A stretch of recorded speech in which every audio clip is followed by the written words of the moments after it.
Greetings 12th class political science students. Welcome back to our channel. Today we are going to do 7th part of the chapter, that is India's external relation. In the last part we have discussed basically what about the things we have discussed about Indo-China War 1962. We are able to understand that what was the impact of the war. We have also understood that it created a negative impact on India's image.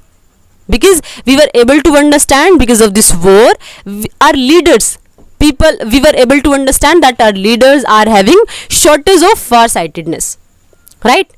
And the position of India that we have created, the image of India that we have created because of NAM, non-alignment movement, that was also spoiled, right? So now what after that? अब उस war के बाद क्या हुआ? कुछ तो impact आया होगा, कुछ हमारी पॉलिटिक्स में चेंज हुआ होगा, हमारे रिलेशन क्या फिर नॉर्मल हुए? हालांकि relations are not normal till now because we are able to see that China is working as the biggest enemy in present time in front of India, right? लेकिन उस time पे position क्या हुई? क्या कुछ एक नई नॉर्मल जैसी सिचुएशन बनी? What was the impact? What after 1962? That we are going to study. अब यहाँ पे जो राइट साइड में आपको गिवन है दैट इज अ मूवी. क्योंकि देखो ये जो क्योंकि आप लोगों ने सुना होगा literature is the mirror of the society, है ना? क्योंकि हमेशा लिटरेचर में और जो हमारा यू कैन से मूवीज होती हैं वो आपको क्या शो करने की कोशिश करते हैं? They are trying to show the reality, right? और इन मूवीज में आपको वही शो किया जाता है कि हमारे रिलेशन कैसे हुए, वॉर का क्या इम्पैक्ट हुआ. All these things are shown in the movie, right?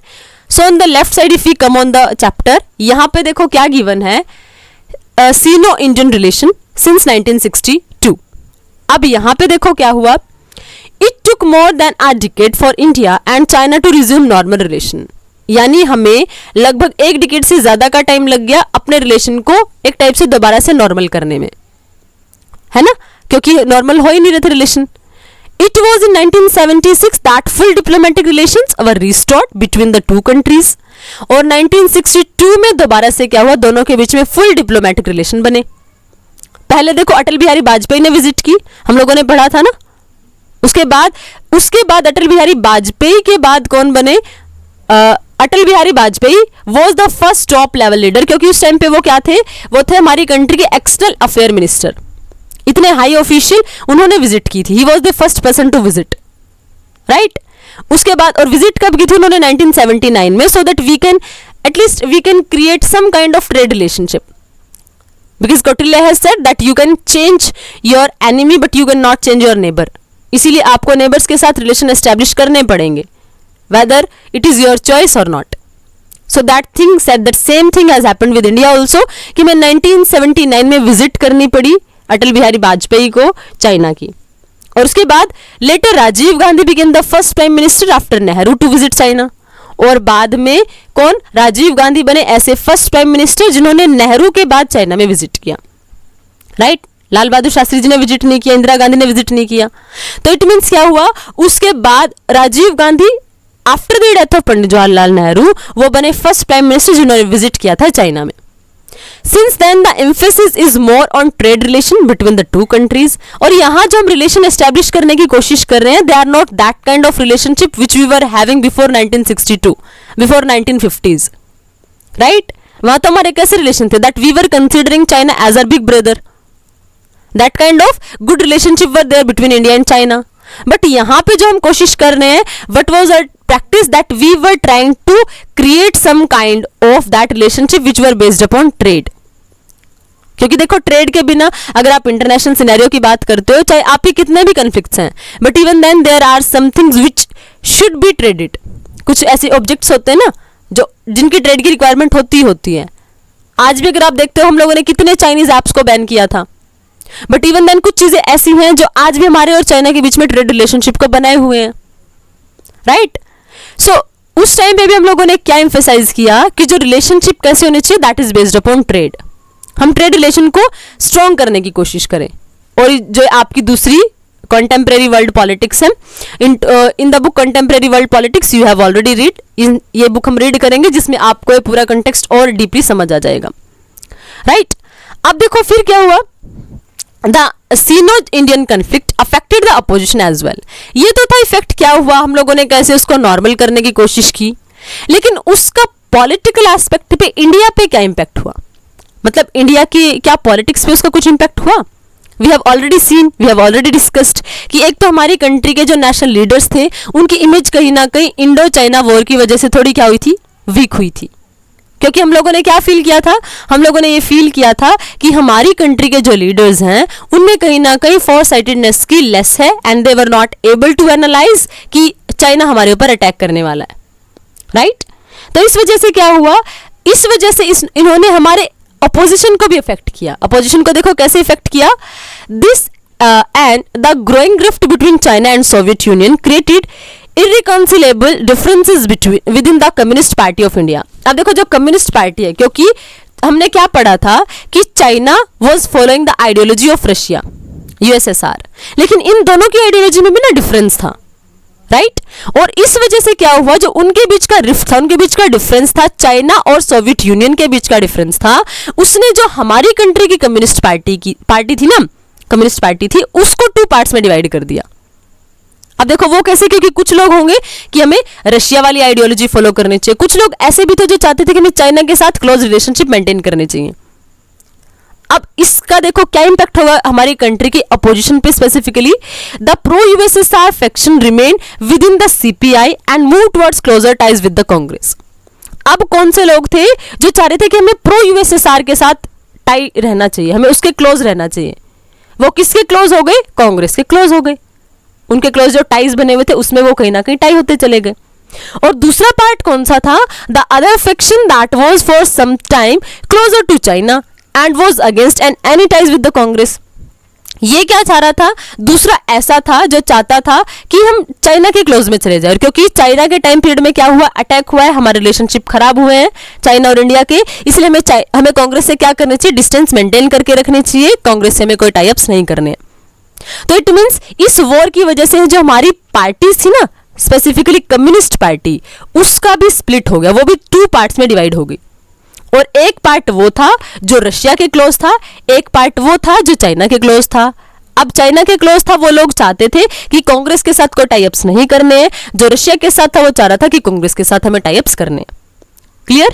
The party split in 1964 and the leaders of the latter faction formed the Communist Party of India, Marxist। अब देखो क्या हुआ, जब कम्युनिस्ट पार्टी का division हुआ, split बोलते हैं वैसे इसको, पार्टी डिवाइड हो गई टू पार्ट्स में। तो सीपीआई ऑलरेडी थी, अब दूसरी क्या बनी, communist party of India, Marxist. In the wake of China war many leaders of what became CPIM were arrested for being pro China. लेकिन क्या हुई, क्या अब इसका इंपैक्ट क्या पड़ा कि अब जो लीडर्स हैं जो कहीं ना कहीं खुद को चाइना के बहुत ज्यादा क्लोज दिखाने की कोशिश कर रहे हैं, बिकॉज ये कहीं ना कहीं हम क्या कंसिडर करेंगे, एंटी नेशनलिस्ट मूवमेंट। अगर ये एंटी नेशनलिस्ट मूवमेंट है तो हमें क्या फील होगा कि ये लोग हमारे अगेंस्ट जा रहे हैं, हमारे आइडियाज के अगेंस्ट जा रहे हैं। इसलिए इनमें से सीपीआईएम जो communist party of India Marxist है, उसके कुछ लीडर्स को अरेस्ट भी कर लिया गया क्योंकि वो प्रो चाइना की तरफ ज्यादा टिल्टेड है। तो यहां तक देखो आपको क्या समझ आया कि इस वॉर ने इंटरनेशनल लेवल पे हमारी पॉलिटिकल पोजीशन को इंस्टेबल नहीं किया, but in the internal aspect also इसने इंस्टेबिलिटी क्रिएट कर दी। हमारी कंट्री की पॉलिटिक्स में कॉन्फ्लिक्ट्स होना शुरू हो गए, हमारी कंट्री की पॉलिटिकल पार्टीज डिवाइड होना शुरू हो गई, राइट। हमारी कंट्री के अंदर ही ऐसी आइडियोलॉजीज बनना शुरू हो गई कि हमें कुछ लोगों ने तो इवन चाइना को भी सपोर्ट करना शुरू कर दिया। So it means that kind of position was existing in India at that particular time period. Fine. So the war with China alerted the Indian leadership to the volatile situation in the north east region।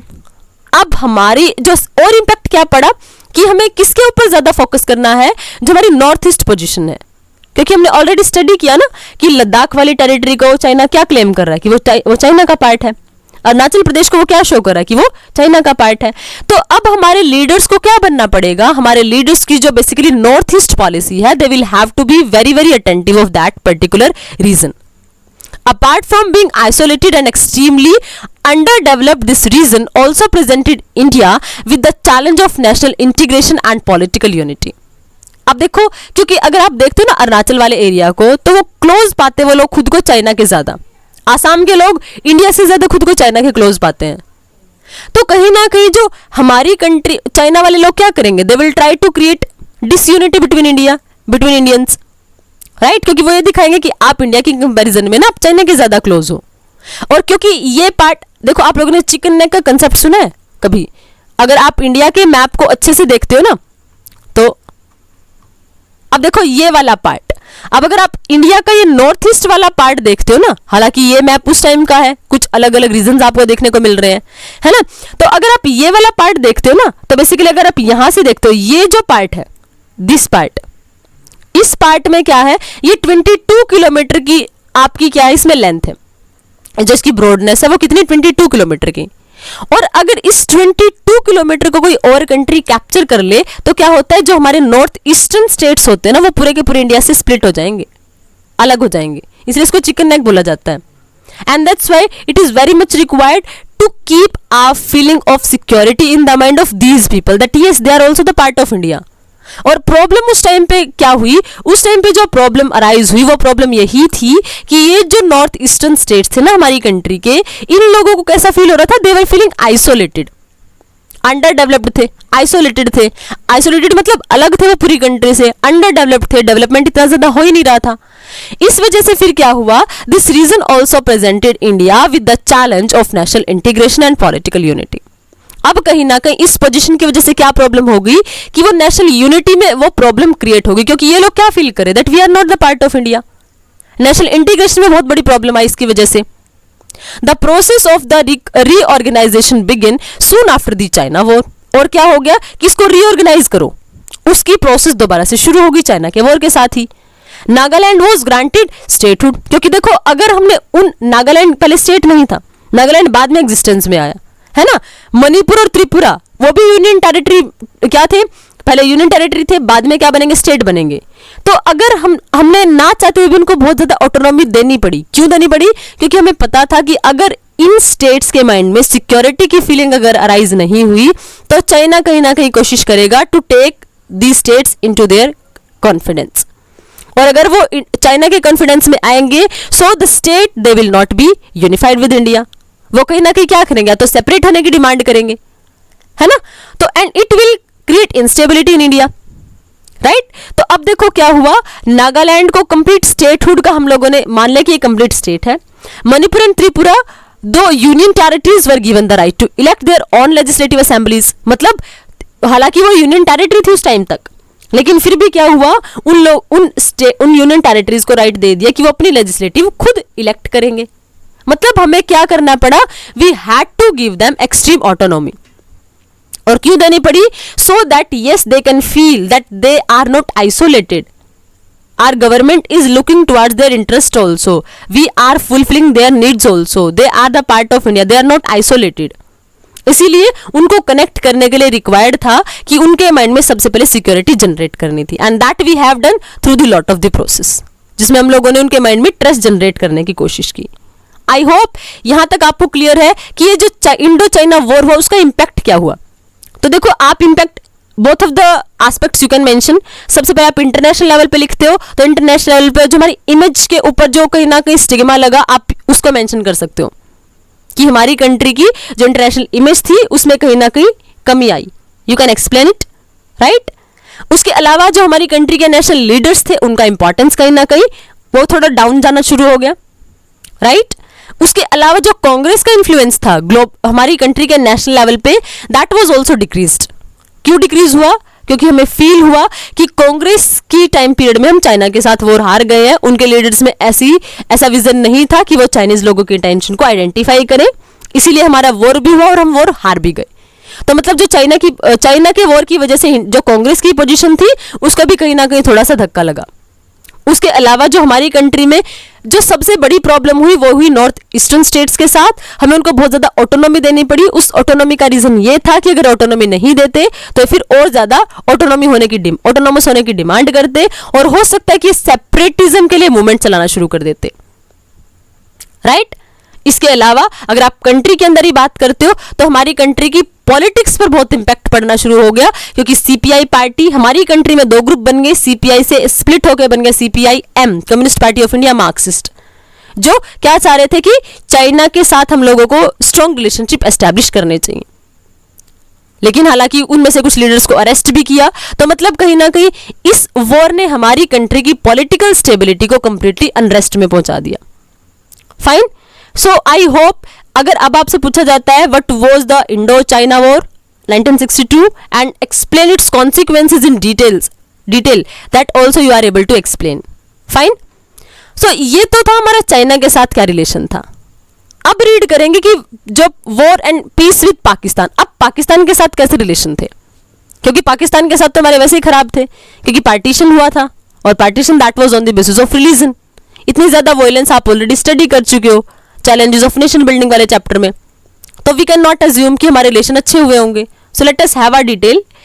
In the case of Pakistan, the conflict started just after the partition over the dispute of Kashmir. हमने पढ़ा था ना कि कश्मीर के context को लेकर दोनों के बीच में कंफ्लिक्ट चल रहे थे, right? And you will read more about the dispute in chapter 8, और आप डिटेल में डिस्कस करोगे चैप्टर 8 में। A proxy war broke out between the India and Pakistani armies in Kashmir during 1947 itself. जब मैंने आप लोगों को चैप्टर बताया था चैलेंजेस ऑफ नेशन बिल्डिंग, तो उसमें हम लोगों ने 3 बेसिकली ऐसे प्रिंसली स्टेट्स पढ़े थे, है ना, हैदराबाद, कश्मीर और Junagadh.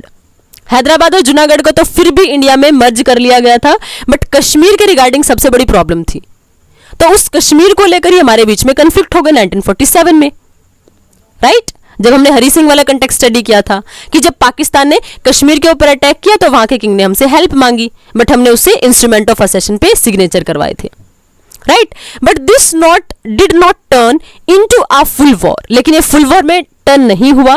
The issue was then refer to the UN, और फिर हम लोगों का जो डिस्प्यूट चल रहा था ना, हालांकि ये फुल वॉर में नहीं कन्वर्ट हुआ, बट हम लोगों ने क्या सोचा, let us take the help of international organisation that is UN, that is working for the world peace. तो हमने यूएन में ये मैटर कहां कर दिया, इस इश्यू को डिस्कस कर लिया, उसको रेफर कर दिया। Pakistan soon emerged as a critical factor in India's relation with the US and subsequently with China. और अब देखो पाकिस्तान क्या बन गया, एक बहुत क्रिटिकल फैक्टर बन गया हमारे और यूएस के रिलेशन के बीच में भी, और हमारे और चाइना के रिलेशनशिप के बीच में भी, राइट? तो अब देखो क्या होगा कि जब हमने 1962 का वॉर पढ़ा तो हमने क्या पढ़ा कि हमने यूएसए से हेल्प मांगी। अब जब फिर प्रॉब्लम क्या होगी कि जब यूएसए को लगेगा ना कि रशिया और इंडिया क्लोज आ रहे हैं, तो फिर रशिया क्या करेगा, मिलिट्री वेपन्स प्रोवाइड करवाने की कोशिश करेगा पाकिस्तान को। तो कहीं ना कहीं पाकिस्तान की वजह से हमारे और चाइना के रिलेशन, हमारे और यूएस के रिलेशन दोनों बहुत ज्यादा खराब हुए हैं। The Kashmir conflict did not prevent cooperation between the governments of India and Pakistan, और इसकी वजह से ना कहीं कॉपरेशन हो ही नहीं पाया हम दोनों के बीच में। Both the governments work together to restore the women abducted during the partition to their original families. दोनों ने हालांकि क्या कोशिश की कि जो फीमेल्स थी ना, जो पार्टीशन के टाइम पीरियड में कुछ वहां रह गई थी इंडिया की पाकिस्तान में, पाकिस्तान की इंडिया में, हालांकि दोनों ने क्या बोला कि एग्रीमेंट हुए कि दोनों की जो फीमेल्स होंगी वो अपनी अपनी कंट्री में वापस चली जाएंगी, ओरिजिनल फैमिलीज के पास वापस चली जाएंगी। The long-term dispute about the sharing of river water was resolved through mediation by the World Bank. आप लोगों ने इंडस वाटर ट्रीटी पढ़ा होगा कभी, 1960 में हुई थी, जिसमें वर्ल्ड बैंक ने मीडिएटर का काम किया था, जो हमारे और पाकिस्तान के बीच में वाटर डिस्प्यूट को लेकर था। क्योंकि इंडस, अगर आपने इंडस रिवर सिस्टम पढ़ा हो, इंडस, झेलम, चिनाब, रावी, ब्यास, सतलुज रिवर्स होती हैं, तो क्योंकि ये पाकिस्तान में जाके मिठानकोट पे मर्ज हो जाती है, राइट? तो इनके वाटर को लेके, क्योंकि उस टाइम तक इतने ज्यादा हमारे पास ऐसे इरिगेशन के सोर्सेज नहीं थे, तो इरिगेशन का source that was natural water only, इसलिए रिवर्स के वाटर को लेकर डिस्प्यूट होता था।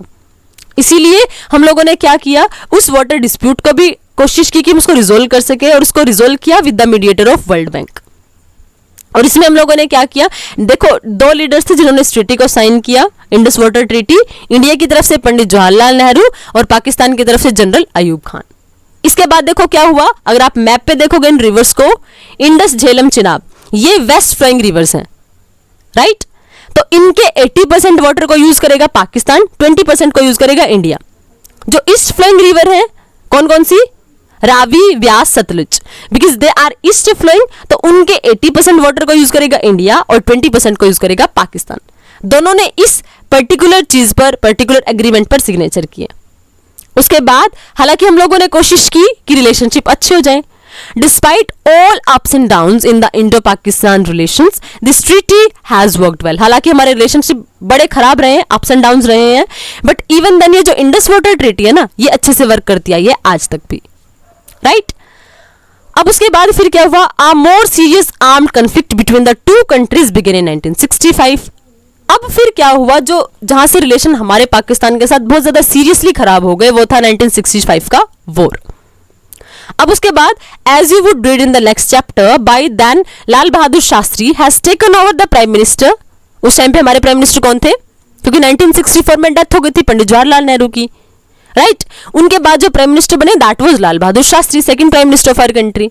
In April 1965, Pakistan launched armed attack in the run of Kutch area of Gujarat. अब यहाँ प्रॉब्लम शुरू हुई कि पाकिस्तान ने हमारे रन ऑफ कच्छ जो गुजरात का पार्ट है वहां पे अटैक कर दिया. This was followed by a bigger offensive in Jammu and Kashmir in August 19 September. हालांकि फिर क्या हुआ? एक बार शुरू हुई गुजरात से, फिर ये कॉन्फ्लिक्ट कहां तक अराइज हो गई? जम्मू कश्मीर तक भी. Pakistani rulers were hoping to get support from the local population there, but it did not happen. क्योंकि पाकिस्तानी लोगों को क्या लग रहा था? अगर आप गुजरात वाला पोर्शन देखोगे तो जो रन ऑफ कच्छ है उसकी बाउंड्री किसके साथ कनेक्टेड है? पाकिस्तान के साथ कनेक्टेड है. अगर आप जम्मू कश्मीर वाला पार्ट देखोगे तो आप सबको पता है पाकिस्तान के साथ बाउंड्री बड़े अच्छे से कनेक्ट हो रही है. तो पाकिस्तान ने अटैक क्या सोच के किया था? पाकिस्तान ने ये सोच के अटैक किया था कि जो पीपल है यहाँ पे, जो कॉमन पीपल हैं, कॉमन मैन हैं, वो पाकिस्तान को क्या करेंगे? सपोर्ट करेंगे, और वो क्या बोलेंगे कि हमें पाकिस्तान के साथ ना मर्ज होना है.